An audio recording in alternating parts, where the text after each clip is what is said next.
and downs. So for the Smiles Ahead podcast out there, I'm with Dr. Neil Duval, one of my best friends here in town. Known each other for what, 10 years? 10 years. Yeah, something like that. From the good old stomping grounds of Charleston. He was in class with Dr. Albert Burrow. You might know from our podling. We were in the screen there. There we go. But yeah, we're just talking about the ups and downs. September for the dental world, or September and October for those out there that don't know. Pretty slow, but ups and downs. So it's a little slower, But you just started a new practice. Kids are going back to school. Yeah, I just started working with a new practice, and it's a little bit of ups and downs, but in the good old uptown Charlotte. Oh yes. How's that commute in? It's a lot nicer than that hour-long commute to Gastonia. Oh, yeah. We have that Gastonia location. If you catch it wrong, which even any way you catch it, Charlotte traffic is terrible anyway. Yeah, especially on that afternoon traffic, it just gets brutal. Brutal. And all you want to do is be home, and it'll get you. So the new practice, you went in with Dr. Athena Vu, who also comes from a dental family. What's been like working for her?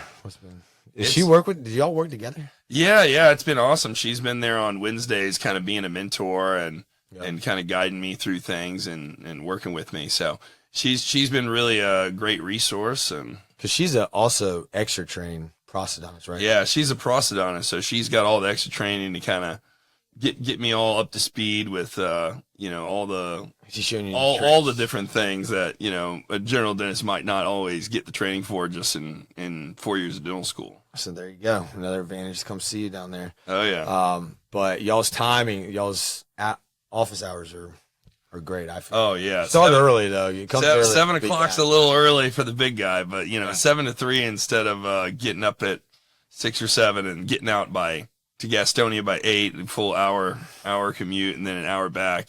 Some days it'd be 6, leaving at 6 and getting back at 6. Yeah. 12-hour day. 11, 12 hours, and it is brutal. But 15 minutes away from South Park and Uptown, it's been awesome. There you go. Now you can get big guy in the gym. Don't you do some sauna, some cold plunges? Yeah. What's your day looking like? Keep yourself fit for dental. Yeah. You get done at 2 or 3, and get to the cold plunge and sauna and get a little bit of lunch, and maybe you go upstairs and hit the gym and watch a little TV, hit the treadmill and hit the weights. It's been good. There you go. Have a little more time for your health. So you started in a couple different practices. So you've seen a lot of types of dentistry, all from hard extractions to maybe a little bit more uptown dentistry now that you're doing.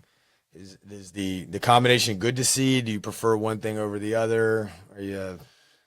Yeah, it's just different patients and different needs. A lot of the Medicare and Medicaid, they have a lot more of extractions and dentures, and now it's a lot more cosmetics. So it's nice to get to learn a little bit about both, and both definitely have their needs. So sometimes I miss those patients. I was with them for 3 or 4 years there, but yeah, no, it's kind of a new frontier for me. Yeah, we share a few for the audience out there with you.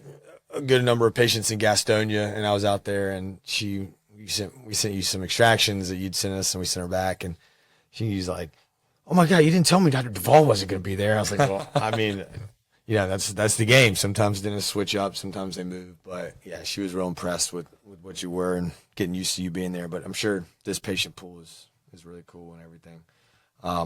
Now you got some big news, getting married sometime in the next future. Yeah, I got engaged kind of the end of last year, and we're planning the wedding, so we'll be hopefully doing it next fall here in October or so. So good time. It's exciting.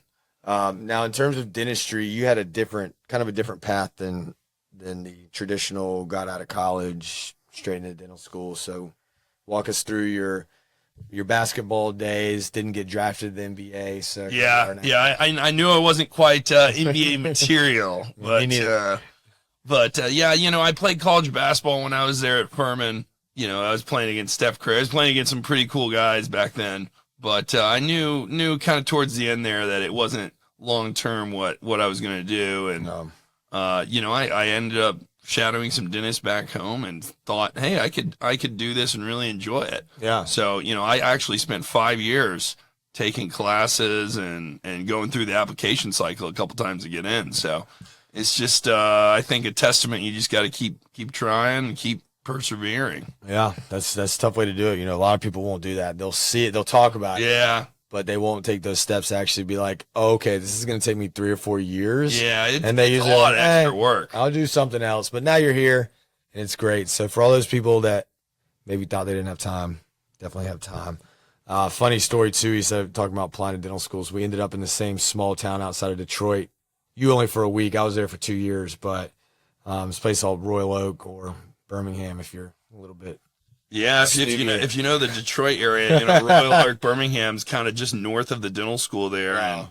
And if you were in and you were ready to go. I was the only dental school I got into was in Detroit, so I spent 2 or 3 weeks preparing, trying to find a place to live, and then, before you know it, I got into MUSC here in Charleston, so it all worked out. Called you up. You got to take that call. It was a tough decision, freezing my butt off or coming down here in the beautiful weather. Oh yeah, living both. Yeah, it can be tough. Yeah, Detroit does have its good. The people from Detroit love Detroit, so we're out there. We still love it, but we love Charleston a little bit better. Maybe it's just because we spent more time there. Who knows?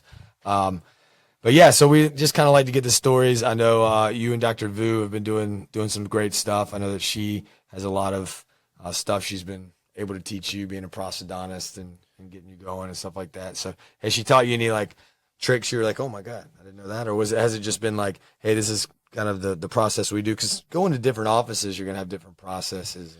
Yeah, it's just even something is just getting me to start doing some simple endo and working with, more, comprehensive dentistry. Right. Treatment planning patients for comprehensive treatment, full crowns, or, patients that need a combination of that and dentures, with her expertise. It's been really nice. Yeah. Nice. Well, we won't keep you too much longer, Dr. Duval. We got another buddy from South Carolina, Dr. Charles Johnson. Shout out. We don't know where he is. He might be on the road. And then Dr. Albert Burrow, my brother, might go get some dinner, depending on where he is. Yeah.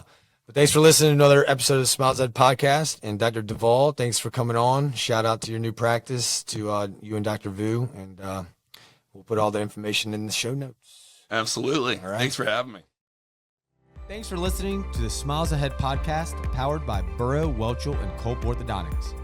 Be sure to leave a rating, hit that subscribe button, and if you have more questions, you can reach out to me directly at sam@bwcortho.com.